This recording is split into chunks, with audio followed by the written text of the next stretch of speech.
everyone, this is Elizabeth here with Crescent Creation channel. Just a reminder, she will be shutting down her shop, so head on over and check out the 30% off she has going on for you.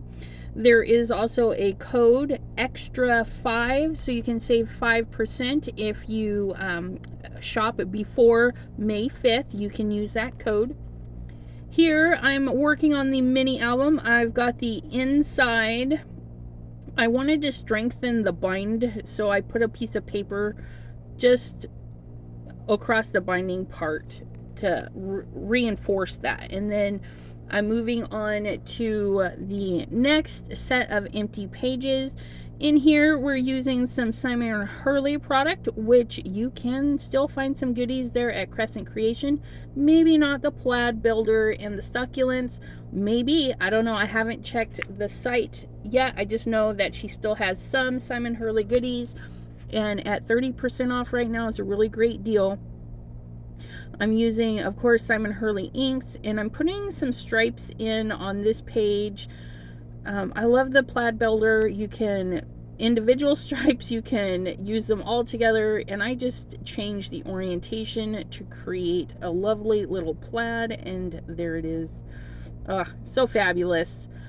But yeah, I'm working on the pages. I wanted the other page to look similar, even though they're not together. I just really liked how it looked, so I moved on to do that. We're going to stamp out 2 succulents here, and we're going to use one of them and cut it in half, but you still want to stamp it out and do all the fun stuff. Now, I got a little confused. The solid stamp is hard.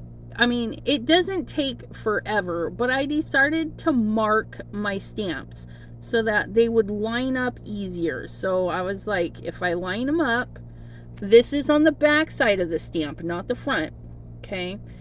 And so I just marked the little corner there, so the next time I use them, it'll be easy for me to see how they stamp.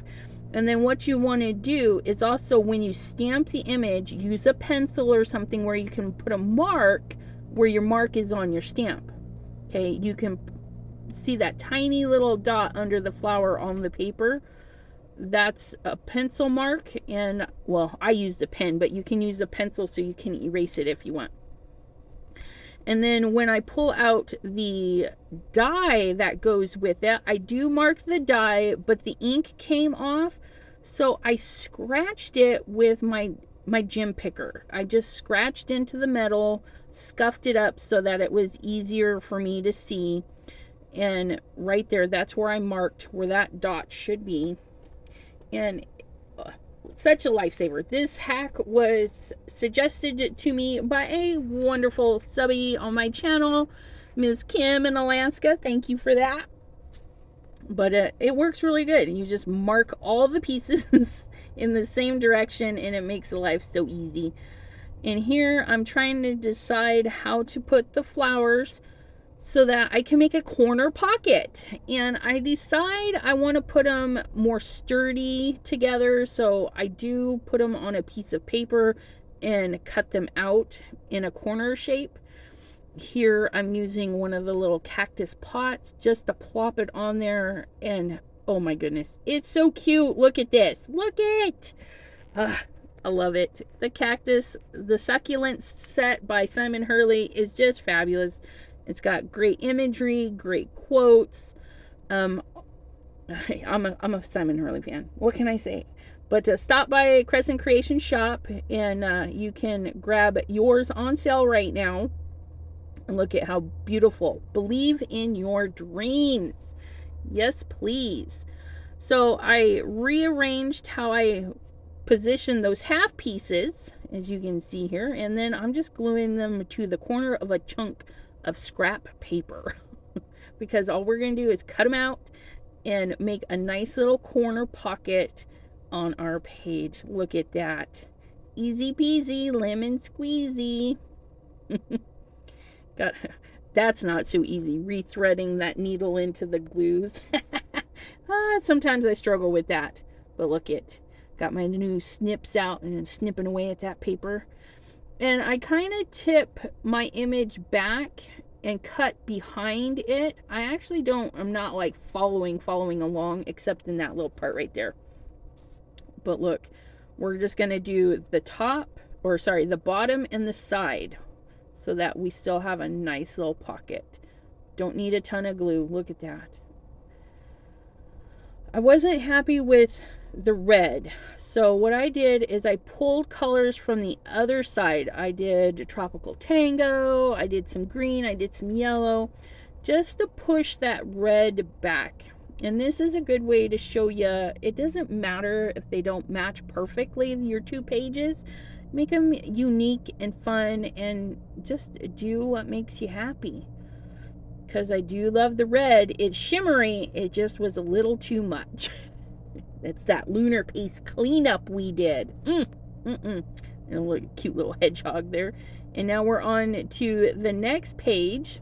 I'm trying to remember how the pages go, so I keep having to put it back together.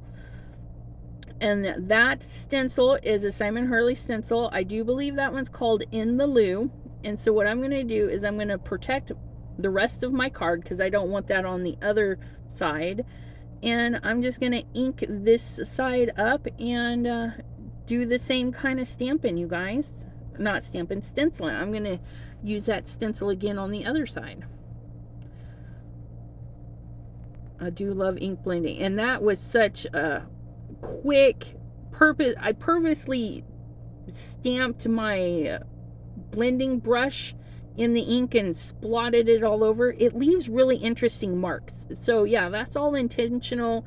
It looks kind of crazy, but when you put them together, look at this. This is Butterfly Kisses by Simon Hurley. And I do believe this one is still in the shop, but it won't be for long. It won't be for long because, like I said, she's got to close down.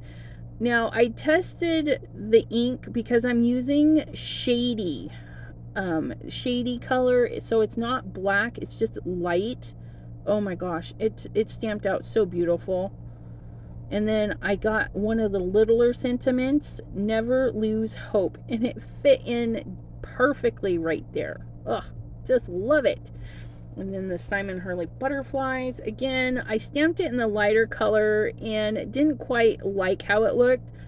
So I got my Memento black, which is not as dark as my VersaFine Claire. Okay. So I used Memento black just to stamp these out. So they definitely showed up on this darker background. And now look. Doesn't that crazy background just look beautimous? Ugh, I love it. We're getting close to the end for this. And then I'm going to cut this video short and then we'll talk through the next one. But it took me about 2.5 hours to craft all of the inserts. I just sat down, turned on the record, and went to town. So yeah, it was about 2.5 hours to do the first signature to get it all finished. And I'll walk you through some of the other segments because it was fun. There's my ink cleanup. Trying to get the pages to match a little bit better. The Flowering Mandala, also by Simon Hurley. Wait till you see this beauty stamped right in the center, because this page is in the very center of the signature. And I wanted a really bold image. And it still leaves plenty of room for somebody to journal in, to add their own bits and bobs to it if they want to. Oh, I can't wait. Wait till you see. Wait till you see. And push. Oh, come on, hurry up, you. So impatient. Look at that. Tropical Tango with some orange and some yellow. Have a great day. Bye-bye.